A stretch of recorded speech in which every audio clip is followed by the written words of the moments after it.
two brothers went to attend their grandfather's funeral. Unexpectedly, their grandmother asked them to open mystery boxes at the scene, because before he passed away, their grandfather had instructed that in order to inherit the company, they must each choose a mystery box. Whoever gets more green wooden tokens will be the final winner and will have the right to become the president of the corporation.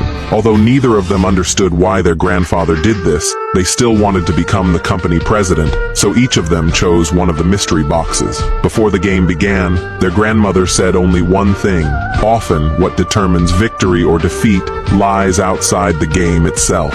Just as she finished speaking, the cousin was the first to check his tokens. When he saw that all three were green, he secretly rejoiced, but the man just glanced at his tokens and hurriedly closed the box in panic. Seeing this, the cousin believed he was sure to win, so he placed his watch on the table, saying that if the man revealed green tokens, the watch would be his, but only if the man offered something of equal value as collateral. Hearing this, the man instantly got angry. He said the cousin was gambling because their grandfather hated gambling most of all, but the cousin replied that this wasn't gambling, it was one of the rules outside the game, as their grandmother mentioned. He even mocked the man for being incompetent and unqualified to fight for the inheritance. The man was not convinced when he heard this. He turned to their grandmother and said this was unfair, but before the grandmother could speak, the cousin mocked the man again. The man became furious. He immediately took off his own watch, saying he was ready to compete with the cousin.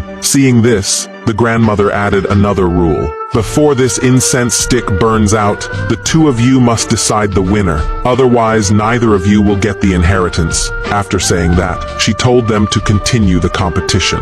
However, the cousin looked down on the man's watch. He said his own watch was worth hundreds of thousands of dollars. If the man couldn't produce something of equal value, then he would be considered the loser. At this point, even the man's wife tried to persuade him to give up, but the man explained to his wife the cousin was betting, because he must have red tokens in his box. That's why he was using the luxury watch to pressure him. He wasn't going to fall for it. Even the relatives nearby sided with the cousin, mocking the man as a broke loser. Even the uncle, who always cared for the man, told him to give up. After all, he couldn't win against the cousin. Looking at the cousin's arrogant face, the man refused to back down. He directly put up his only car as collateral. Then he urged the cousin, "Can we open the boxes now?" But the cousin wanted to defeat the man thoroughly and wasn't planning to let him off. He knew the man had limited assets, so he made another bet and had someone bring $1 million in cash. The man and his wife were dumbfounded when they saw this. Unexpectedly, the cousin's father stepped forward to object, saying that money was for a construction project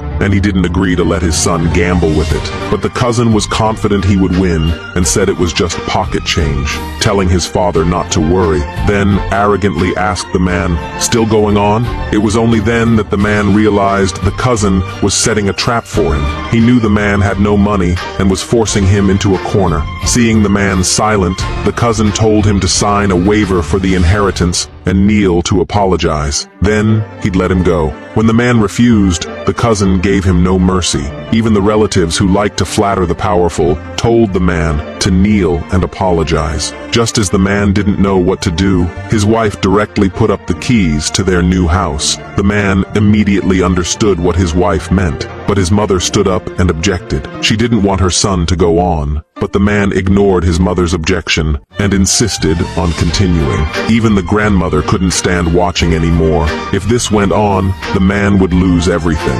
So she told him to apologize to the cousin and keep his property. But the man felt very wronged. All these years, his family had always been oppressed by the cousin. He insulted his family and even hired people to beat him. This time, he would not back down again. He must fight for his family's dignity. After saying that, he declared his bet was $200,000 higher than the cousin's. If the cousin wanted to continue, he had to match it. Otherwise, he would be the loser. But the cousin scoffed at a mere $200,000. He was about to bet his villa. But unexpectedly, he forgot to bring the keys. Just when he thought he was done for, his wife showed up just in time to save him.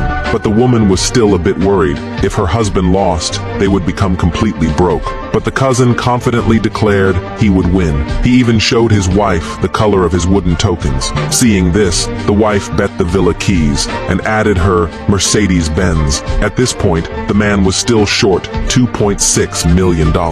If he couldn't make it up, he would completely lose. Even everything on the table would belong to the cousin. Just as everyone was mocking that the man would lose miserably, the man made a phone call and borrowed $2.6 million. According to the agreement, the two could now open their boxes. But when the man opened his box, everyone was shocked.